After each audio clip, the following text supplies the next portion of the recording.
All right, so welcome everyone to another Central Athlete webinar, and happy birthday to Megan again. Today's topic will be over alcohol effects on the immune system. It's a pretty relevant topic as of now, as we're all in quarantine due to COVID-19. So before we kind of get into some things, a little bit about myself. For those who don't know me, my name is Stephen Fritch. I grew up in a very small town in southern Illinois with just about 2,000 people in the town. I graduated from McKendree University in 2016 with a degree in leadership in sport and exercise science. At McKendree University, I also played football and started the first intercollegiate varsity powerlifting program in our nation. Since I graduated from McKendree, I've worked with clients in pretty much all aspects of fitness. I've worked with clients in personal training, group training, collegiate strength and conditioning, youth to professional athletes and sports performance, rehabilitation, including aquatic rehab, and of course, strength sports.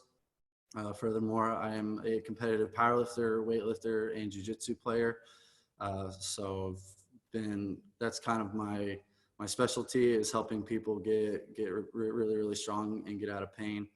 But enough about me. So like I stated, today we'll be talking about the effects of alcohol, more specifically the effect that it has on our immune system. So we all know that alcohol affects sleep, memory, and inflammation, and all three of those things can indirectly and directly affect the way our immune system operates. So as we find ourselves quarantined, there's been a huge rush to stock up on supplies. I'm sure we're on like week 3 now. So has anyone been out to the grocery stores, or does anyone want to share any observations they saw when they were going out and buying supplies?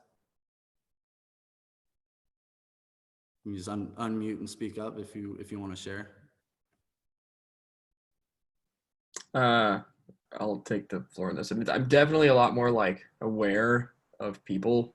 When people sneeze, when people cough, whenever I like touch things and what I've touched, like I feel my hands feel a little bit more dirty than normal, I guess. Yeah. I don't know. I've started to become a lot more hyper aware, I guess you could say. Yeah. I go out. Have you noticed anything, like people stocking up on anything in particular?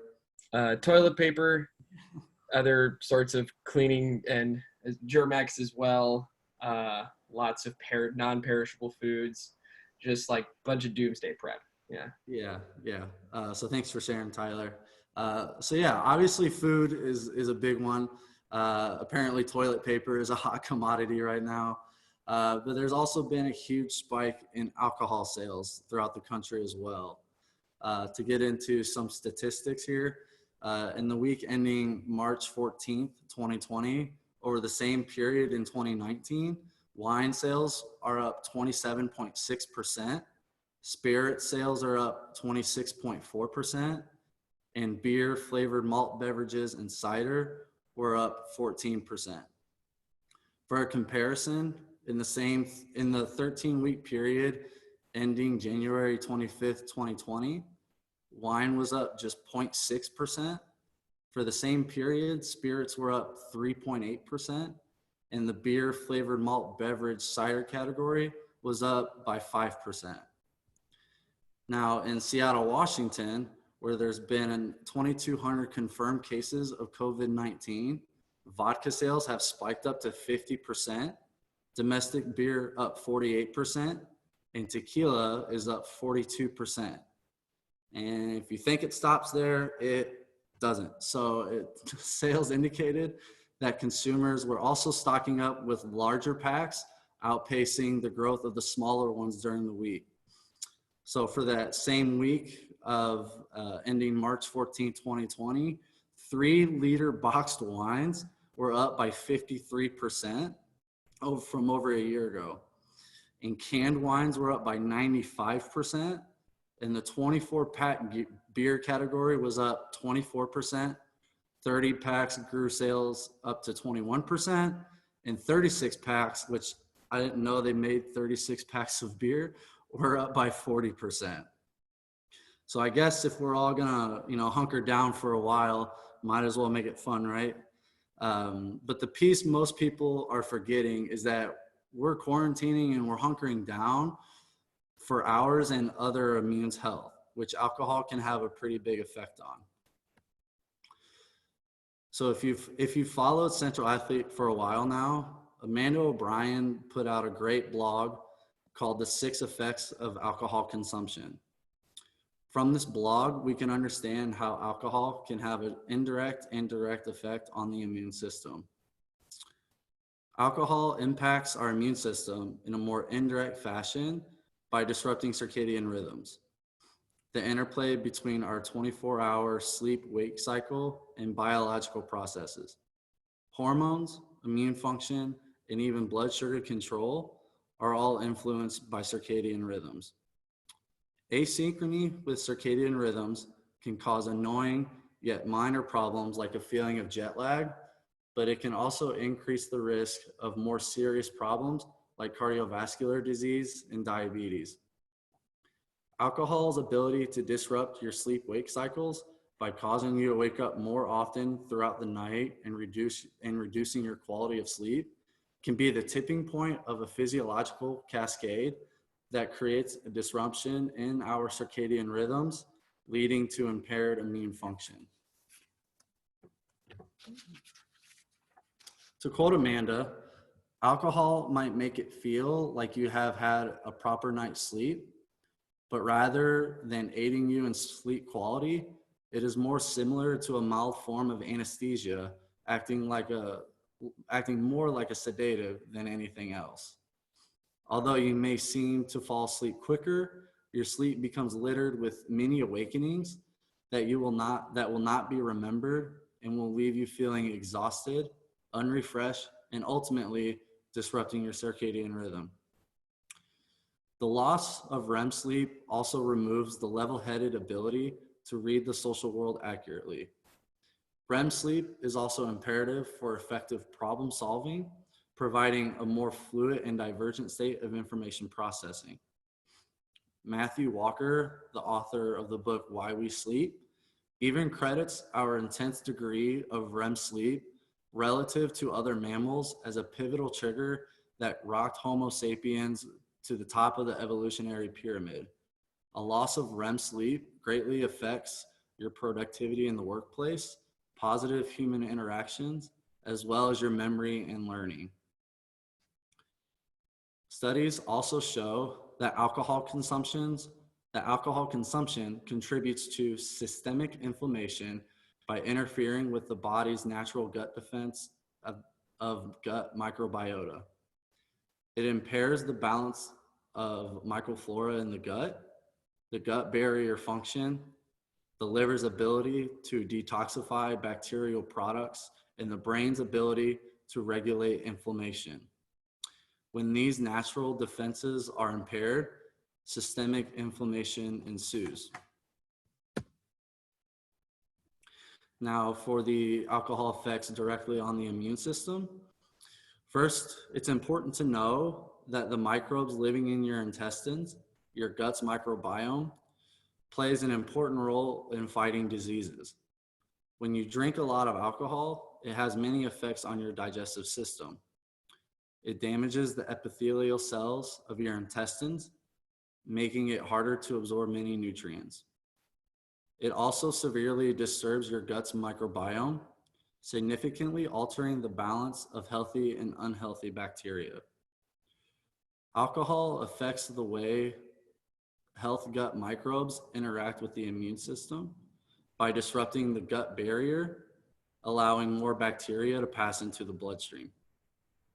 These rogue bacteria can cause inflammation in the liver and also lead to liver damage. Alcohol doesn't just affect the function of the digestive tract, it also affects the respiratory system. Excessive drinking may impair the functions of immune cells in the lungs and upper respiratory system, leading to an increased risk of pneumonia, tuberculosis, and upper respiratory syndrome disorder, distress disorder. Because the immunity of the mucus is impaired in both the lungs and the digestive tract, any disease can become more severe. Studies have even found that heavy drinking can increase your risk of contracting HIV. Excessive drinking reduces the number and function of three important cells in your immune system: the macrophages, T and B cells. Macrophages are the first line of defense against any disease. They eat anything that's not supposed to be there, including cancerous cells. And they sound the alarm if any pathogens are present. T cells are antibodies to specific pathogens. They are the reasons why vaccines work and why you can't get chickenpox twice. Your T cells already know how to kill those specific kinds of viruses. B cells are white blood cells that secrete cytokines that attack bacteria. When B and T cells are suppressed, your immune system is less efficient at identifying and destroying invading pathogens. Although regular heavy drinking is clearly the worst for your immune system, binge drinking can also knock out your immune system temporarily. It may not seem like a big deal to have your immune system impaired for only a few hours, but your defenses will still be lowered when you are most exposed to bacteria and viruses. And at this time, and during this time of COVID, that's what we're trying to avoid right now. But not all hope is lost here. You know, for most individuals, fitness is not the end all be all, and that's okay.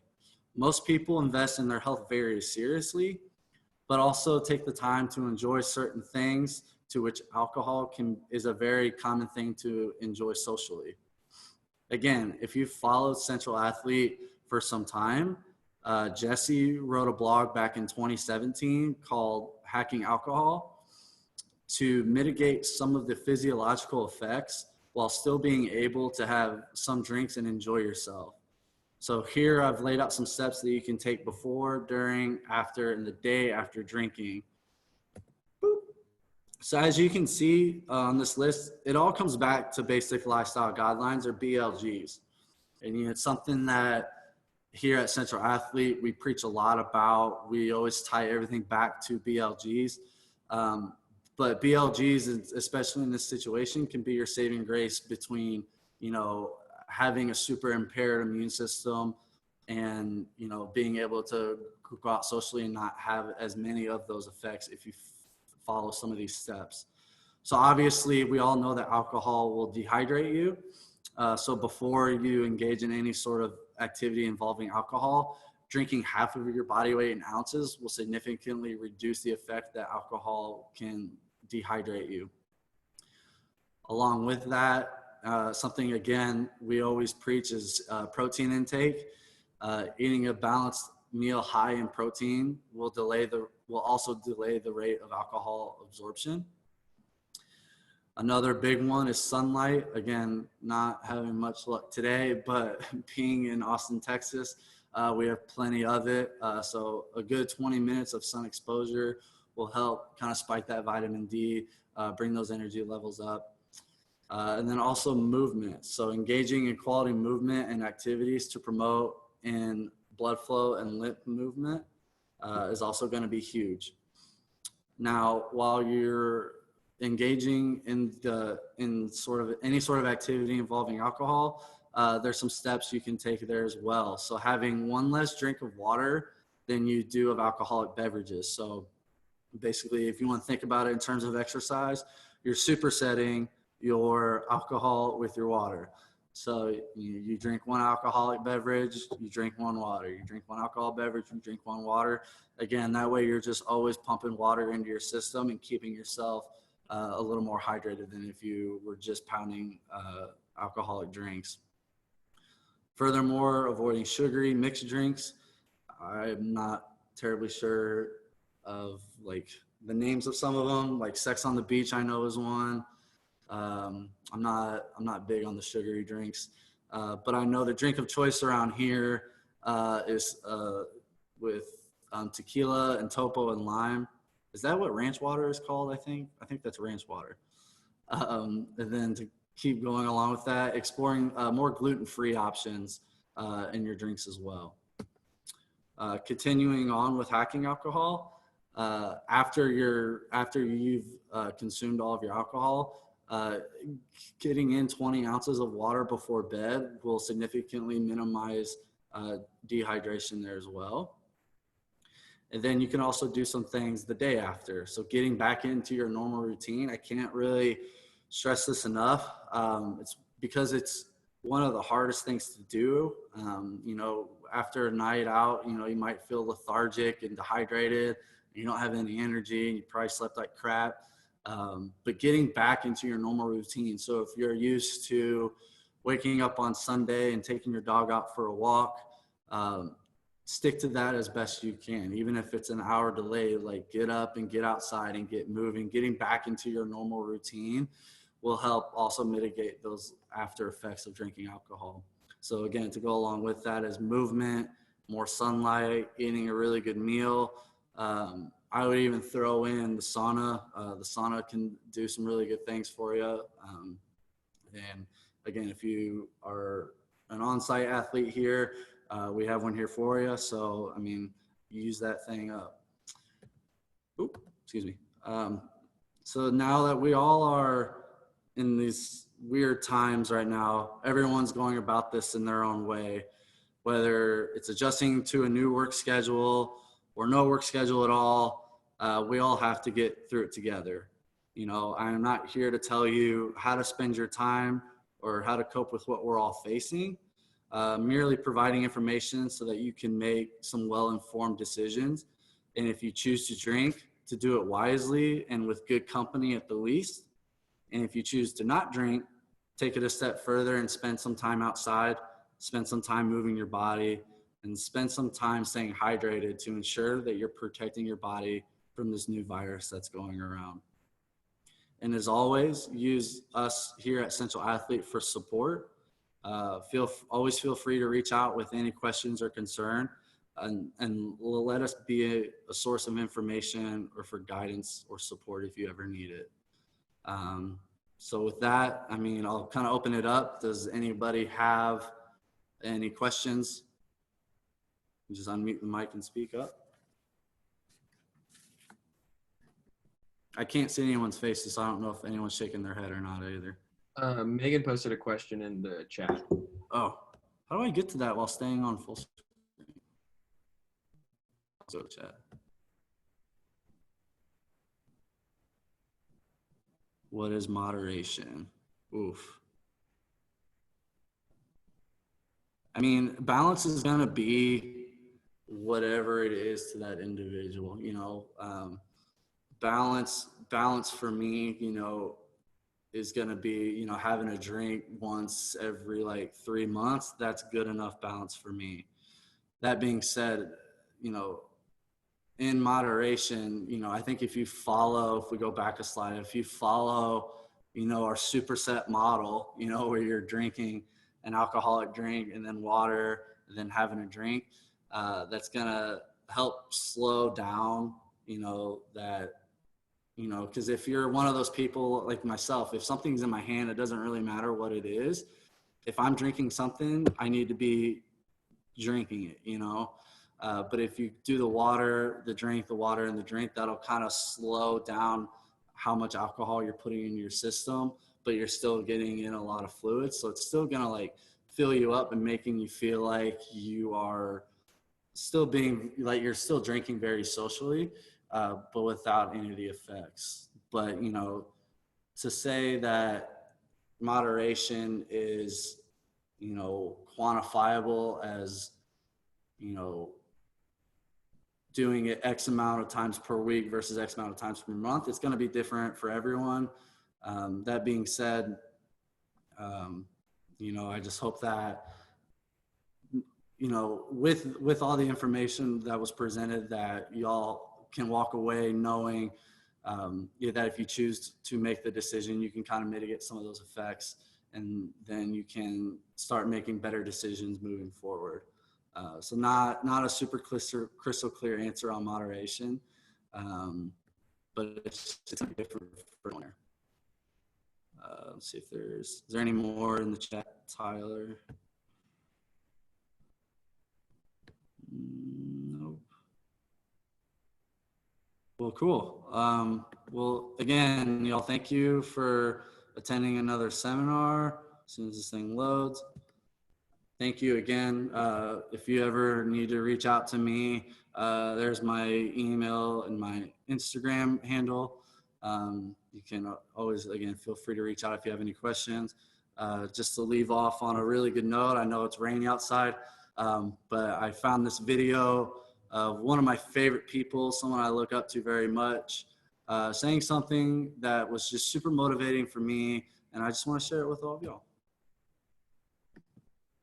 Whoa.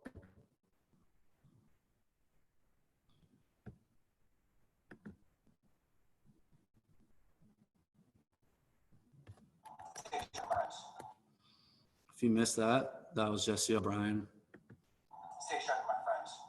with his signature log off. So with that, thank you all again. If there's no more questions or anything else, I hope you all enjoy the rest of this rainy Monday. And again, thank you so much for coming.